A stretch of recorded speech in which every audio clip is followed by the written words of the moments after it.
This morning, I was helping my 25F boyfriend, 23 meters, get ready for work. He asked me to grab his toothbrush and toothpaste out of his toiletry bag.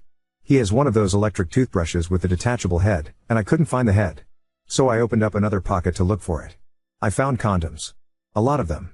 He was gifted this toiletry bag for Christmas before he left on a 3-month trip to visit family in Europe. He acted surprised, like he didn't know they were in there, and took them out immediately. He acted like he didn't know that pocket existed. I'd give him the benefit of the doubt, but at some point these condoms were packed in his bag over the past 6 months. We've been together for 2 years. The worst part is they're latex condoms. I'm allergic to latex. We only use non-latex condoms, in addition to my birth control. AIO for feeling suspicious about this? I feel like I'm going crazy. Was not expecting to see over 1,000 comments on my post. This update is long to address everyone's concerns on the previous post. Thank you to the people who sent me kind messages to check on me.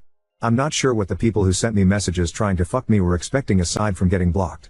That being said, I did have a conversation with my boyfriend last night. I was always planning on having an in-depth conversation about what I had found, but there was nothing I could do about it while he was at work. I texted my therapist because I could tell I was starting to spiral, and posted on here while I was waiting for her response. Which I think was a mistake, if I'm being honest. Although the majority of the comments were supportive, it's impossible for y'all to have as full of a picture as my therapist does, and I should have just waited for her to respond to me instead of coming on here.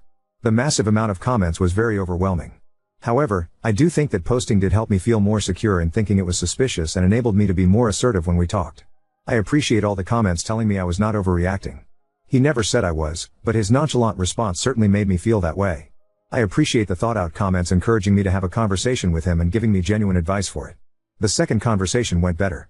I didn't accuse him of anything. I pretty much just said that finding non-latex condoms in addition to the lack of intimacy I'd been receiving was making me feel confused and upset. I asked him where the condoms came from. His older brother gave them to him while he was in Europe. To prevent confusion, I'm going to use fake names from here on out. My boyfriend is Theo. His oldest brother is Alvin.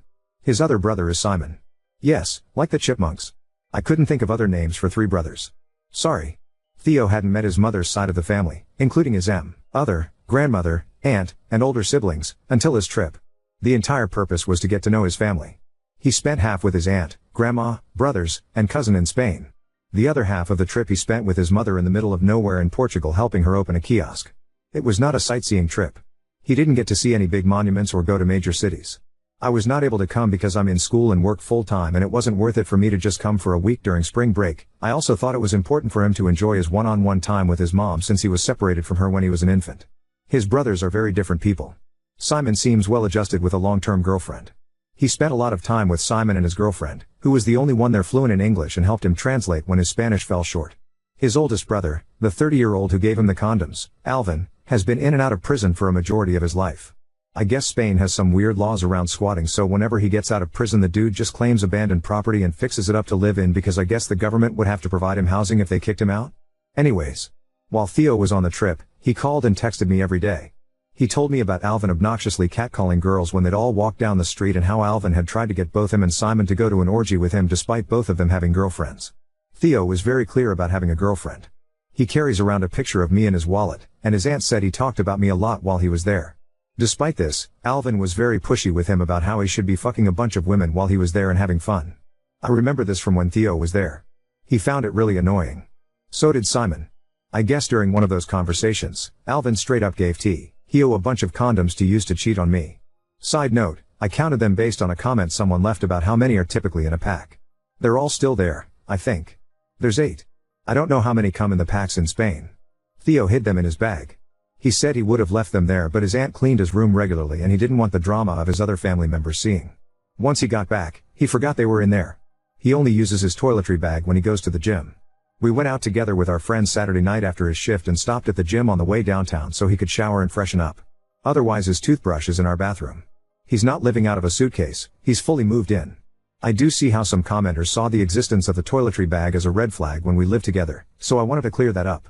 I did ask him why he accepted the condoms. He said he had zero intention of using them, and that he accepted them because Alvin wouldn't listen to anything Theo said about me and that he left him alone after that. Theo didn't even say goodbye to him when he left.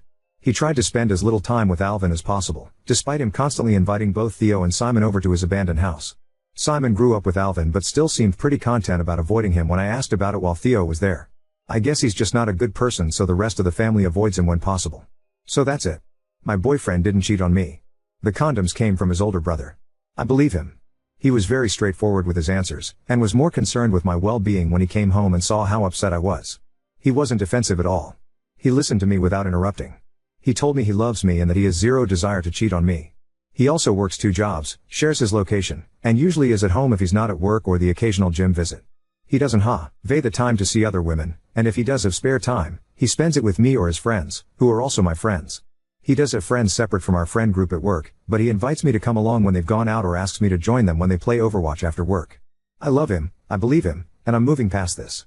That doesn't mean I'll let any additional red flags slide if they pop up, though. As many of you said, I'm still young and have my whole life ahead of me. If things get worse, I know I'll be okay by myself. I love him and I want him in my life, but my happiness doesn't depend on his presence. I have a therapy session tomorrow, and I've had a lot of time to think. In hindsight, I think what made me spiral the most was that if he really did cheat on me, I'd be living with a stranger. I've had so much trust built up towards him, so I view him as this person who would never hurt me intentionally or yell at me or cheat on me. If he was capable of cheating on me, he could be capable of those other things too. That was really scary to think about and made me spiral. The massive amount of comments where everyone was so convinced he was a terrible person and that I'd been fooled also did not help. I felt like I had no idea how he would react towards me if it was true, and I was very, very scared. As soon as he came home, I felt very silly for feeling that way. He's nothing like my ex. He's never given me a reason to be afraid of him. I shouldn't have let comments on the internet freak me out so bad, and I definitely need to take some time away from Reddit. I hope I addressed all the questions/concerns in the comments. Thank you for all your help. Thank you for listening. For the commenters who had questions regarding our sex life and relationship in general, when he first came back from his trip and moved in, things were normal and we both had high sex drives. Things started slowing down pretty drastically over the past couple months. We've talked about it prior to me finding the condoms. We both acknowledge that it's an issue and that we're at an age where our sexual activity should be at its peak. He says he doesn't know what's wrong. He's embarrassed because he's attracted to me and doesn't understand how he can have a gorgeous girlfriend and lose his sex drive. His words, not mine. He has an appointment next week to get his hormones checked and has been looking into getting a therapist of his own in case the issue is mental and not physical. It's still difficult to not feel insecure when I try initiating and he's not in the mood, but he still makes an effort to show affection in other ways. Our current level of intimacy isn't ideal, but I don't think it's a lost cause as long as we're working towards a solution together. We have date nights every week. I'm very supportive of him spending time with his friends, and he does the same for me. We live together, but no one is clingy or codependent. We do check in with each other to see how we're feeling about the living situation since it is somewhat new and we're still figuring out how to divide and conquer with household tasks. I'm a full-time student and I work full-time. He works 2 jobs. We both contribute equally, and do our best to make time for ourselves and each other despite our busy schedules. I have 14 credits this summer and barely exist outside of work and school lol. For the commenters who had some things to say about me having a therapist or mental health issues, I try my best to ensure that I am my main support system. I've been in the position before of being someone's emotional punching bag due to their mental illness, and I would never ever put someone I love in that position. I'm in therapy because I have experienced an extreme amount of trauma and don't want my CPTSD to impact my life and relationships in a negative way. I grew up with a mom with severe anxiety, and most likely undiagnosed PTSD, related to the trauma both of us experienced at the hands of my biological father. She doesn't believe in therapy. I had to call 911 several times as a small child because of her panic attacks. I love my mom, and our relationship has come a long way, but the last thing I would want when I have children is for me to be an unstable parental figure. My usage of therapy doesn't warrant me staying single. My therapist has been very encouraging of this relationship since my boyfriend asked me out 2 years ago. I had gotten out of an incredibly abusive and toxic relationship the year prior, and had zero intention of getting into another serious relationship anytime soon. I was thriving and my therapist thought I was ready, but I told my boyfriend that I needed to focus on myself. We took things slow. He was respectful and patient every step of the way until I was ready. He has never raised his voice at me or even cussed at me. He is a very caring partner. I think his love language is based in quality time and acts of service. He's not great with words, but he tries. He can be a bit emotionally distant at times and not know exactly what to say when I'm upset, but that doesn't prevent him from being there and giving me a hug when I need it. We've been going through a rough patch with our intimacy, and when I was off my meds I felt like he, and everyone else in my life, viewed me as a burden despite him telling me he'd be there for me and for me to just ask for whatever I needed. He's told me many times that he's still attracted to me and that it has nothing to do with me, but when I was feeling low I kind of let my past trauma impact how I felt about myself. Being repeatedly sexually assaulted kind of made me feel like my worth is based in my sexuality, so having a boyfriend who isn't all over me anymore made me feel like there was something wrong with me. Like if I'm trying to initiate and am available and the person who loves me doesn't want it, but someone else was willing to violently take it from me when I didn't want it, what does that say about me? I know that's not rational and I've talked a lot about it in therapy, but it is something that I struggle with sometimes. I posted on here during a low time with my depression because I needed to vent and didn't want to burden anyone I knew with my irrational negativity. Depression is weird. Especially after years of therapy.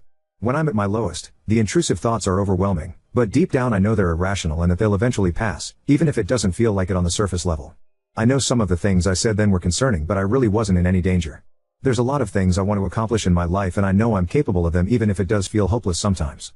I know I have people in my life who love me, I just have a hard time reaching out for help when I need it and need to be better at letting people be there for me.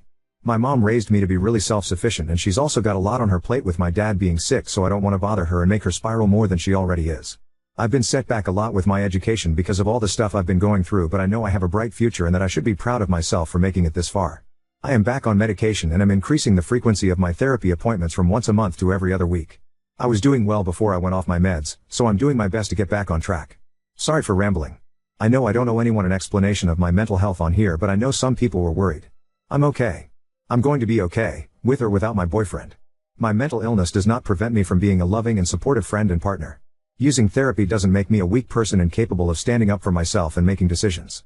Oop, thank you so much Oop. It would be more suspicious if he hadn't actively been updating me on his trip the entire time he was there, including information about his brother being a sex-addicted scumbag. The only information that was new to me was that his brother had given him condoms. I already knew his oldest brother had been trying to get both him and his other brother to cheat while he was there. Thank you for the concern. I'm low-key regretting posting an update at all. I don't know why the opinions of strangers bother me, but it's kind of annoying that so many people didn't read the entire thing and just said I wrote all that to convince myself. I wrote that a full 24 hours after I had my conversation with him and debated posting anything at all because I figured people would be convinced he cheated regardless of anything I had to say. It's detailed because so many people had different things to say about different parts of my original post. I thought if I just posted his brother gave him the condoms, people would say that was a vague answer. Of course it feels like a complex story to someone who never heard about his trip, but the only thing I didn't already know was that his brother had given him condoms. His trip was a shit show. He was on the phone with me every single day telling me about it and fell asleep on the phone with me 99% of the time. He wasn't going out at night. He wasn't partying. Half his trip he spent with his estranged mother and her crazy racist abusive boyfriend who kept accusing him of stealing and saying wild shit about how he couldn't believe my boyfriend would sleep with a n/girl like me. I had to talk him down on the phone to keep him from freaking out and endangering himself because he had no way of getting home if his mom's boyfriend kicked him out. He already got abandoned in a random town in Portugal by them for like a full day and a half at one point. I'm not surprised the condom slipped his mind. If he hadn't maintained constant communication with me while he was there, I'd be more suspicious. If he hadn't told me about all the other crazy shit his brother pulled while he was there, I'd be more suspicious. If he had gotten defensive at all, I'd be suspicious. He didn't lie to me. He didn't know they were there. The bag has a million pockets and he only really uses one of them. The pocket seemed empty from the outside. He forgot he stashed them there. People seem so sure that I'm this naive, spineless person when I'm not. If you'd read what I said about my mental health, you would know I already have a tendency to be hypervigilant about red flags and be avoidant to protect myself. I don't like being vulnerable. I don't like depending on other people. I mentioned my boyfriend never yelling or cussing because I've quite literally never witnessed him get angry. The most upset I've seen him was when he was trying to defend me while he was in Europe. He's probably the most calm/stoic person I've ever met. I love that about him. I love him.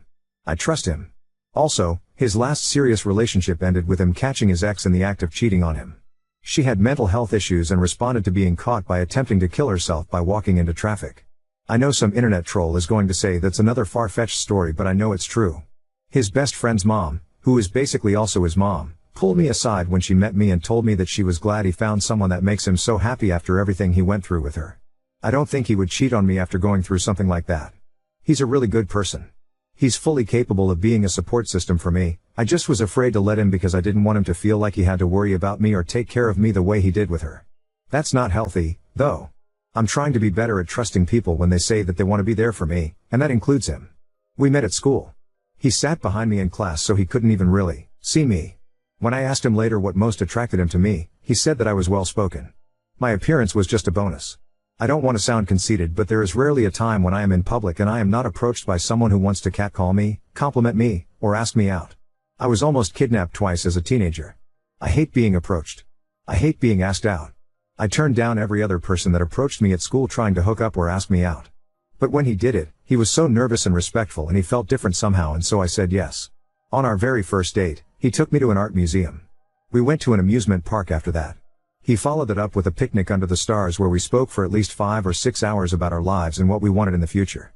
It felt scary at the time because it was the best date I'd ever been on in my life and I didn't think I was ready for anything serious, and he came along and made me feel so comfortable and at ease.